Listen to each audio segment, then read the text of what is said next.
The sutra on Amitabha Buddha is also called the smaller Sukhavati Vyuha. Now we know that Sukhavati means the land of bliss, or some people would like to call it, in common English, we'll call it heaven. Vyuha is magnificent display. So this sutra explains have a magnificent display of heaven. Sakyamuni Buddha's teaching has many facets. It has many ways to go to enlightenment. This is one of the many ways. This is as close to the common English concept of going to heaven. But going to heaven is not just blind faith. It's not just say, I believe in heaven, I believe in God, then I can go to heaven. It's not just that. You really have, there's a lot of conditions. There has to be a causality of causes and effects for you to go to heaven. So this sutra explains the conditions of going to heaven. How do you qualify yourself for going to heaven? Where is heaven? How does heaven look like? How do you pave your way to go to heaven? It all contains in there. How do you practice? Not just saying it, I want to go to heaven, and that is it? No. It's not as simple as that. So this sutra contains all of that. And this is the smaller Sukhavati Vyuha. There's also the larger Sukhavati Vyuha that we explained already. Sukhavati Vyuha is a Sanskrit language. Amitabha is also a Sanskrit language. Amita means limitless light, immeasurable light. And Amitabha also has anotha name, Amita Yus, which means limitless lifespan or longevity, immeasurable lifespan. So we also go through translators, the modern day translators from Sanskrit into English by Max Muller, and also by Kumarajiva around 400 AD, which is more than 1600 years ago. A Sanskrit scroll was found in the early 1980s, 1900, and it was translated from English too by Max Muller, a scholar, a German scholar who specialized in the study of Sanskrit, Pali, and Oriental philosophy. So we explained the literature pertaining to the land of bliss concept, the heaven concept. There's so many literature about going to heaven, but not just blind faith. You really have to practice it. There's a foundation on which you have to build before you go to heaven. We explained the first four, if you turn to the sutra, page 3, the first sentence we explain, thus it was heard by me. It usually begins, most sutras begin with this sentence, thus have I heard, or thus it was heard by me. Why? There are 4 questions asked by Buddha immediately before his nirvana by Alanda, and this is one of the reasons why most sutras start with that sentence. We all explained that already. So the lecture 2, we explain a congregation requires 6 conditions. In other words, 6 requirements for the congregations to convene. Thus, it is the faith requirement. It was heard by me, the hearer requirement. Who heard it? Alanda heard it. Alanda heard it, and with 500 other bhikshus congregate and convene, gathered to gather all the information together, to gather all the Buddha's teachings together. They had a convention, but the hearer is Alanda. At one time, the time requirement, the blessed Bhagavad Buddha, the host requirement, there must be a speaker in all kinds. In every congregation, there must be a speaker. It's just like in every lecture, there has to be a speaker.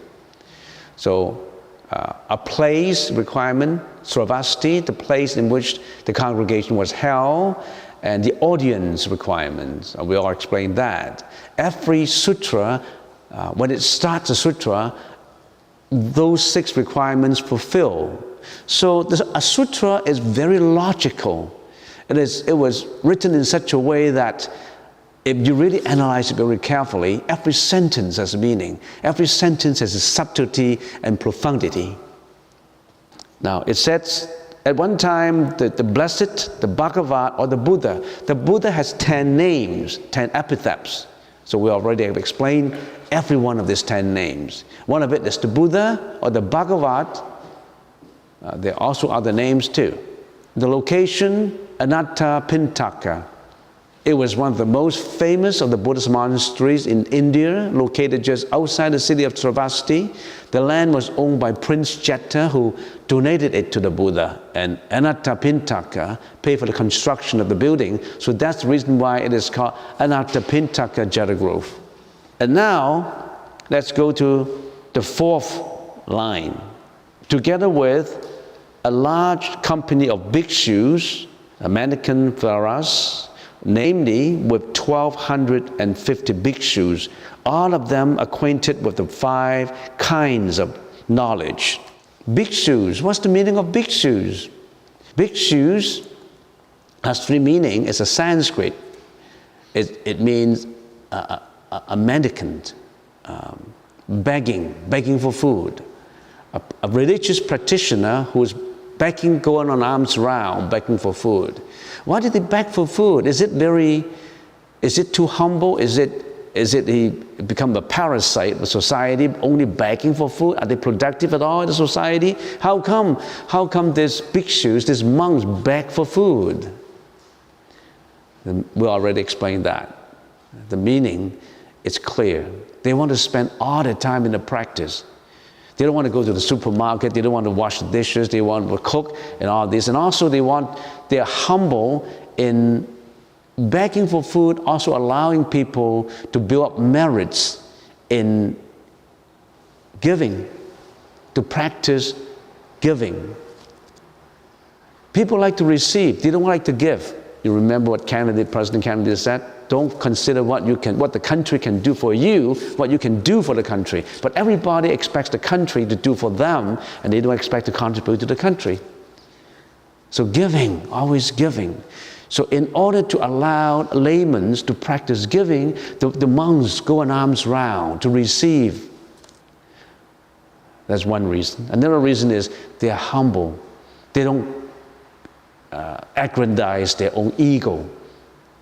They are humble, they're always keeping humble and always going on arms round and always spend their time just in the practice, not spending the time in cooking or selection of food. The second meaning is someone who has broken the cocoons of evil. That's the meaning of a bhikshu. The third, someone who tries to eliminate mental illusions, delusions, mental afflictions. We have mental afflictions. What are our mental afflictions? The common ones, the 3 broad categories: greediness, hatred, and ignorance. And all these branch out from these 3 major mental afflictions: jealousy, hatred, depression, fraudulence, greedy, many mental afflictions. Bhikshus tries to eliminate them by meditation, by practice. So that's the meaning of a bhikshu. But why is it written here with a company of 1,250? Why 1,250 and not 1,000, not 900, not 800? That's a long story for it. After Buddha became enlightened, became the Buddha, he went around teaching, and there are many disciples who, with their disciples, took refuge under the Buddha's congregation. I analyze it for you under 5 categories. The first category is when Buddha first turned the Dharma wheel at Mrigadava at the deer park, converting the 5 ascetics, and then Yasa, the son of a wealthy man, also became the Buddha's disciple. And then Yasa's 49 friends become the Buddha's disciples. And there are also the 3 Kassapa brothers, Uruvela Kassapa, with 500 other ascetics, Nadi Kasyapa with 300 other disciples, and Gaya Kasyapa with 200 of his followers. They all went into the Buddhist monastery and become the Buddhist disciple. And that 1,000, Kasyapa, 1,000 disciples altogether. And then Zaraputra, Maha Moudgaliya Yayana, and their disciples, 200 of them. So if you add this all together, it's 1,250. There's a reason for the number. It's not just putting it down, 1,250. That's the minimum. In most congregations, this 1,250 disciples follow the Buddha's congregation whenever the Buddha went to teach. These 1,200 disciples always follow them. And of course, there are other Bodhisattvas, there are other arahats, there are other elders, the laymen, the upasaka and upasikas. We'll explain that later. So this is why there's 1,200 bhikshus. All of them are acquainted with the 5 kinds of knowledge. Now, all of them, most of them, are arahats. They have the 5 kinds of knowledge, the 5 supernatural power. The first one is divine eye, or clairvoyance. The second is divine ear, clairaudience. Third, telepathy. 4, remembrance of one's former existence. 5th, magic powers, power to be anywhere and to do anything at will. This is unbelievable. When you're at that level of enlightenment, you would acquire this power. But you don't exaggerate it, you don't show it. The power is within. An arahat would not say, I have the 5 kinds of knowledge, I have that power. They won't say that. They only express that when it is required, when it is, to some arahats, they may show these supernatural powers, or they may use their own supernatural powers to help you without you knowing it. An arahat would not brag on their powers because it's against their precepts. But they do have them. Anyone, they reach an enlightenment level, they would have some of these powers. Some acquire this power gradually. The magnitude of this kind of powers differ from different individuals. Divine eyes, what does that mean? They see millions of miles away. They can see the galaxy, constellations. They can see other worlds when they are in meditation. When they just walk about like a common man, they may not express their power, but when they are in meditation, when they are in deep meditation, they can see other worlds. They can see hell, they can see other heavens, they can see galaxies millions of miles away. Divine ears, they can hear millions of miles away. Telepathy, they know what you think. In other words, when they're in deep concentration, they know, Tom is thinking about this, Jeanette is thinking about this. They know what you think. Or maybe when they are speaking to you, if they are meditating at the same time that they're speaking to you, they know what you think. They know your thought. They know all your thoughts. 4th, remembrance of one's former existence. They know your last reincarnation, your previous reincarnations.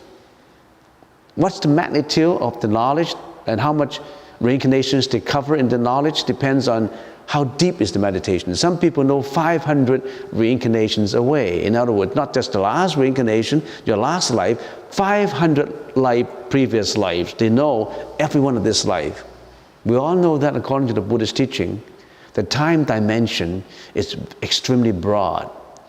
The universe is time and space. The universe, if we can categorize it, is time and space.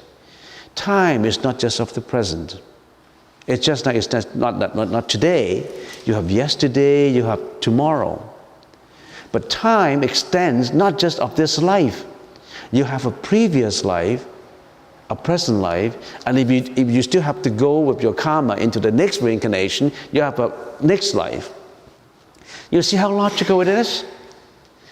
Some people may not recognize they have a past life, because they restrict the view only on one life. It's just like some people, if they're ignorant, they say, I only have today. I don't have yesterday. Is that right? I only have today. I don't have tomorrow. I don't have the day after tomorrow.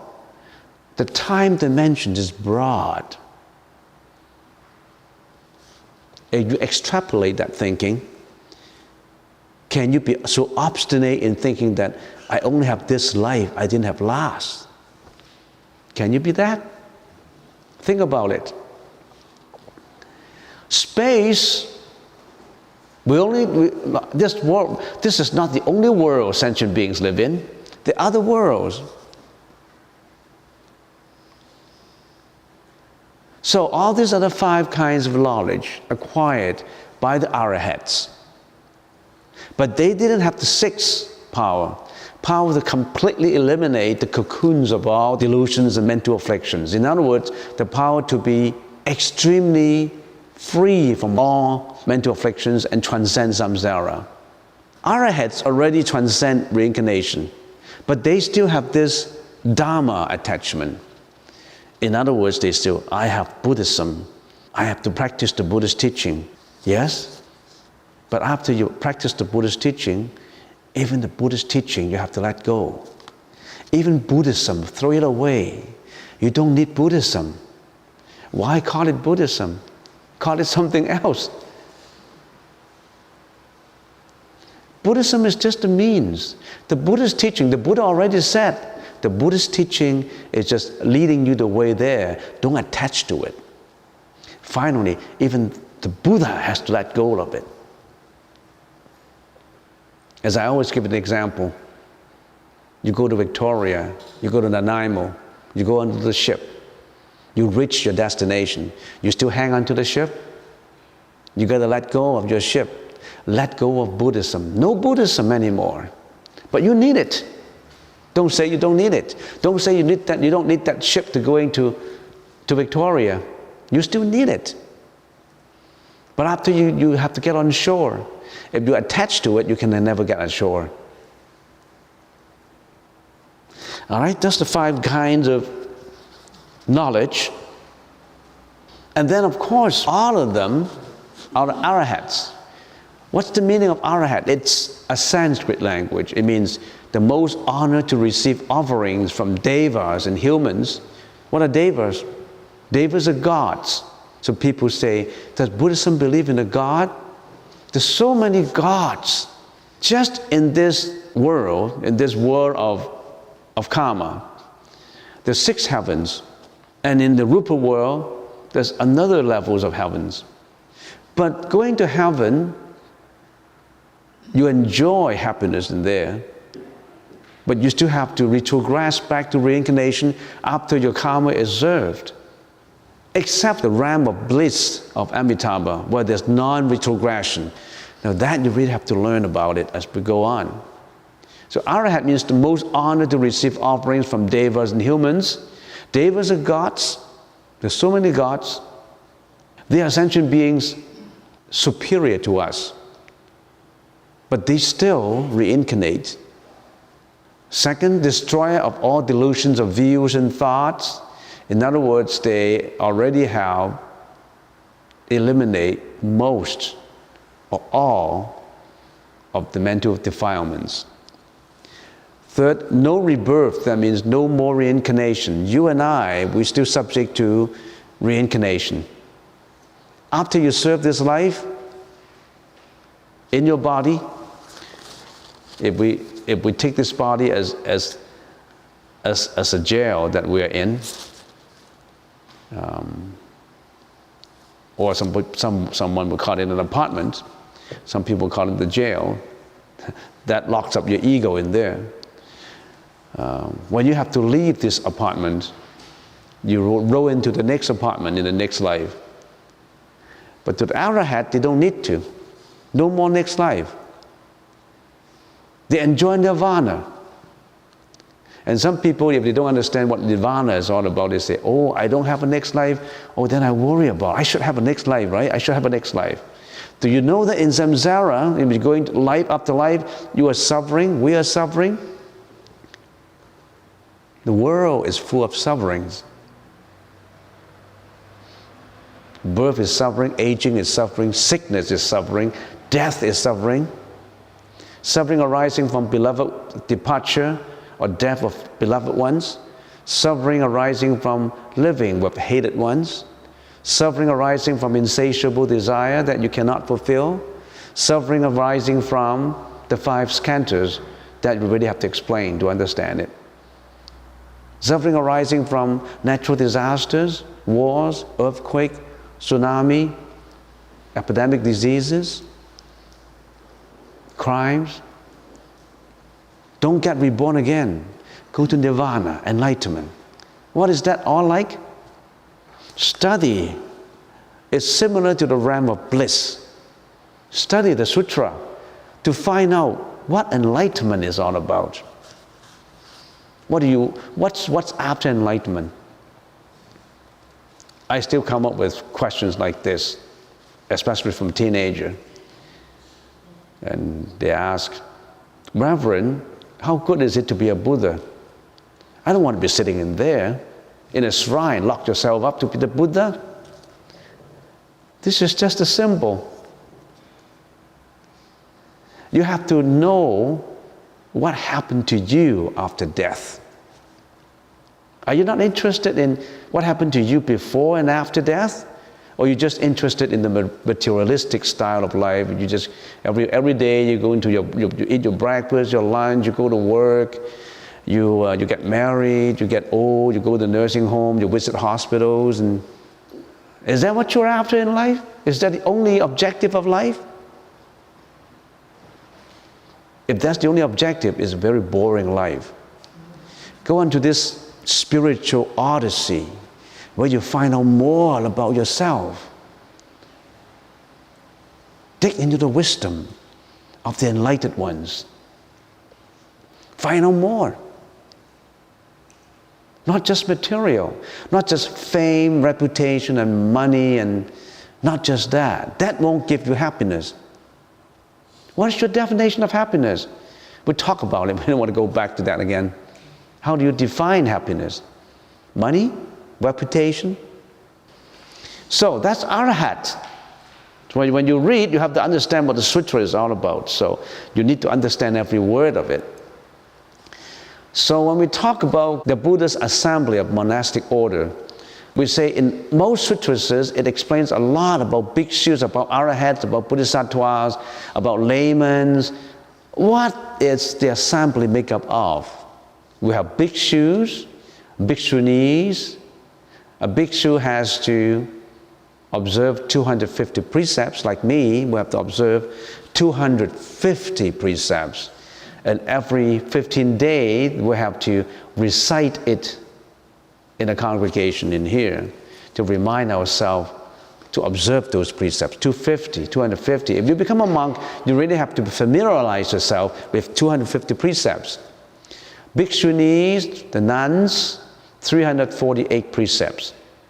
Why? Why is unfair? How come the ladies, nuns, have 348 precepts and the bhikshus have 250 precepts? You really have to understand to know it. I won't spend the time in explaining it now. I've already explained it quite a while ago, and that's something that you should know. You should know more about. Zamanara, male novices. In other words, before you become a bhikshu, a monk, you have to be a zamanara first. If you're a male, a novice, then you observe 10 precepts before taking the 250.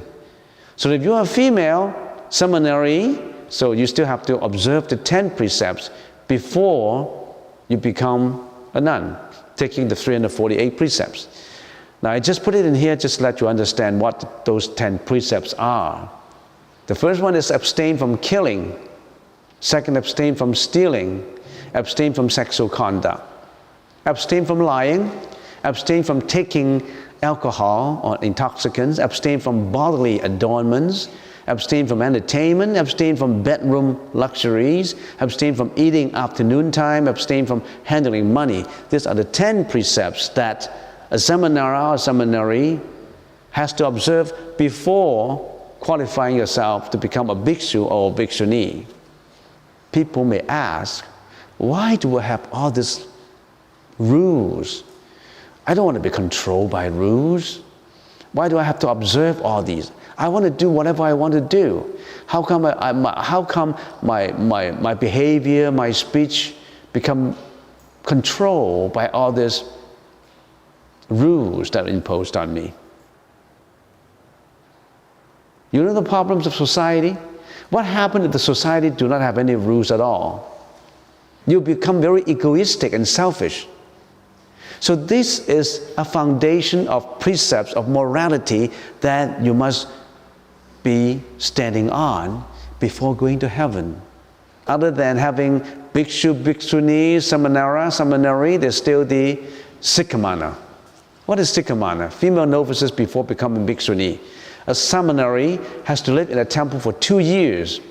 So if you are 18, you are a lady, you are 18, and you want to be a bhikshuni, a nun, do you have to live in a temple for 2 years to become a sikhamana until you become 20 years old?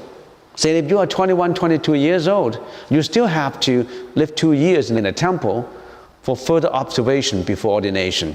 So this kind of sikhamana, in addition to the 10 precepts, a sikhamana has to take an additionally 6 precepts. And also, the Sangha order would like to take these 2 years to observe you. Because if you are a lady,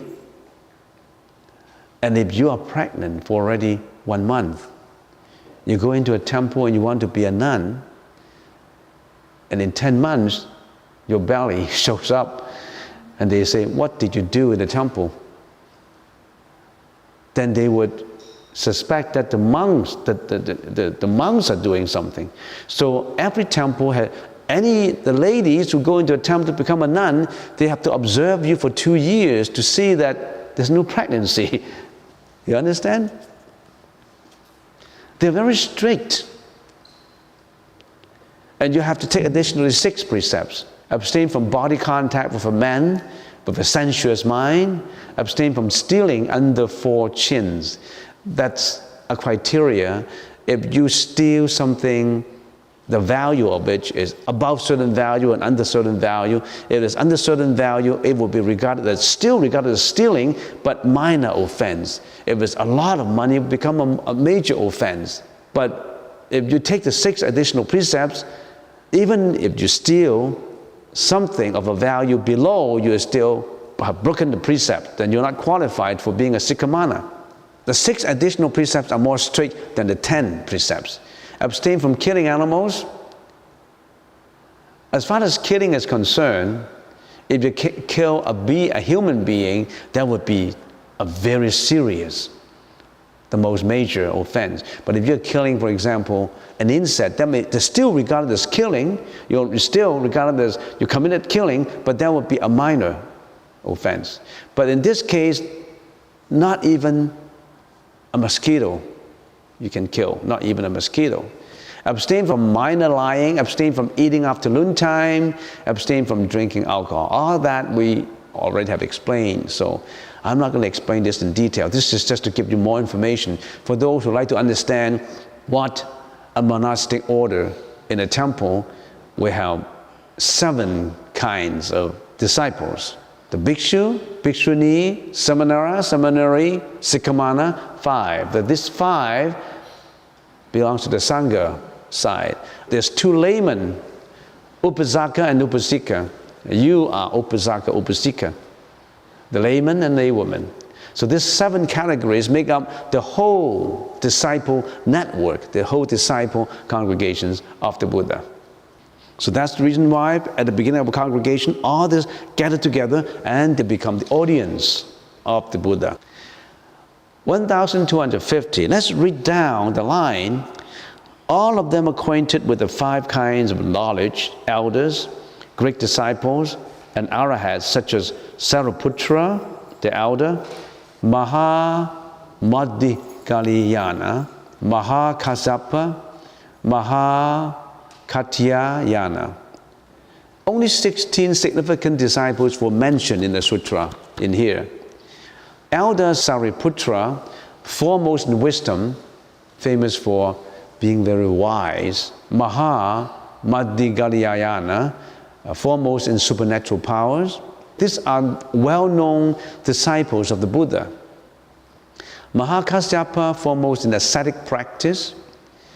Mahakatyayana, foremost in explaining the Dharma. Because they all appear at the beginning and in the first paragraph of the sutra. That's the reason why I brought it out to you and let you know that every one of these disciples, they were expert in something. They were the foremost in something. They are arahats already, but there are certain things that they specialize in. Mahakaustila, foremost in providing the best answers to questions. Q&A time, he gave the best answers for questions.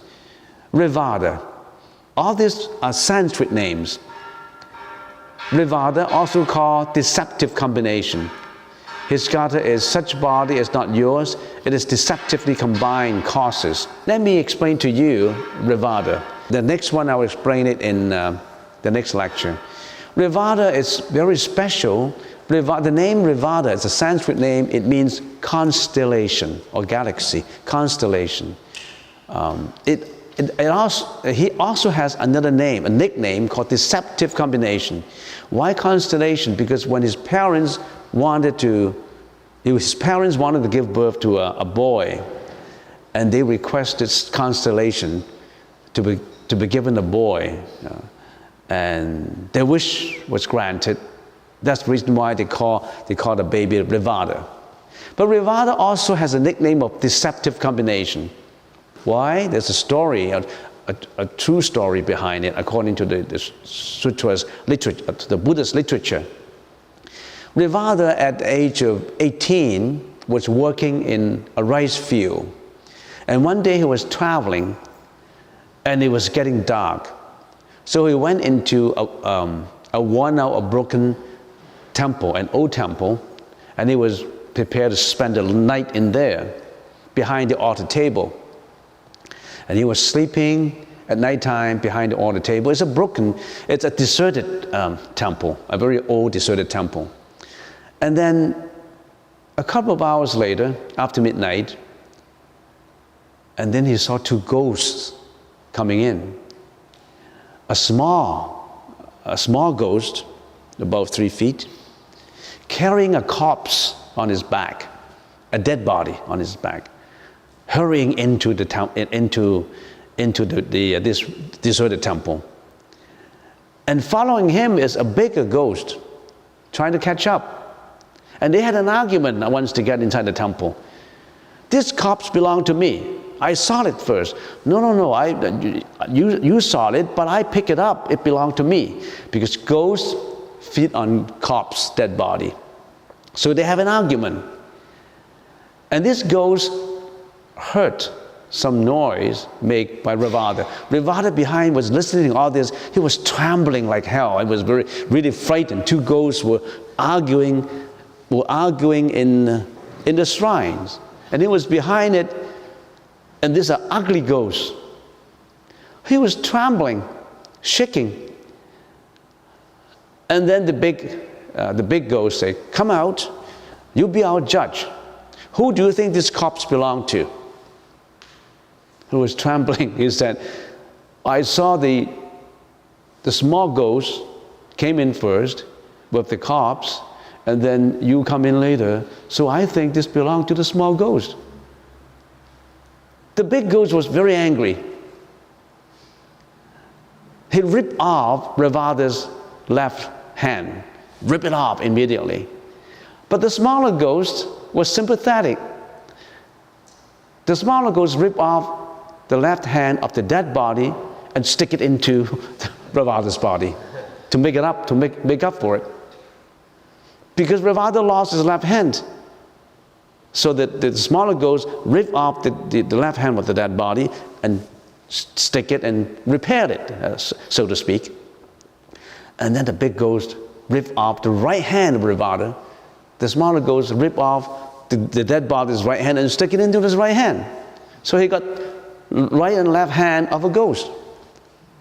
Rip off the left leg, stick it on again, little right leg, stick it on again, the body, the head, everything was replaced by a dead body. And then the ghost ate Ravada's body. So his body is gone. In the morning, he was worrying, what kind of body? Where am I? Where is Ravada? Am I Ravada? I have this dead body, but am I Ravada? He get crazy. He was running down the street and say, where am I? Who am I? Where is myself? I lost myself. He became crazy. Because he lost his body, but he's still Ravada. He was deceptively combined by the parts of a dead body, deceptively combined. He didn't have a body anymore, but he's still Ravada. He was looking for his self. Do I have a self? Do I have an ego? My body is a dead corpse body, but I'm Ravada. How about your body? Who are you? Who is yourself? What is your real identity? Are you sitting in your body? Are you deceptively combined? What make up of you? So Ravada was running down the street and he met Sariputra, the Arahat. And Sariputra at that time, having supernatural power, knew this is the time that Ravada can become the monk and wanted to practice the Buddha's teaching. Because he lost his self, he knew that the whole self is made up of causes. Our body is made up of causality. None of it is true. It's all fictitiously come together. It will be dead. Your body and my body will be dead later, sooner or later. If not later or sooner, if not sooner or later. Who doesn't have to die? Who does not have to leave this body? You raise your hand. Who can hang on to your body permanently? You raise your hand. So who are you? How do you identify your real identity? What is your identity? Ravada became a monk and he found the real identity. Later he became the Arahat. Let's find out more next time.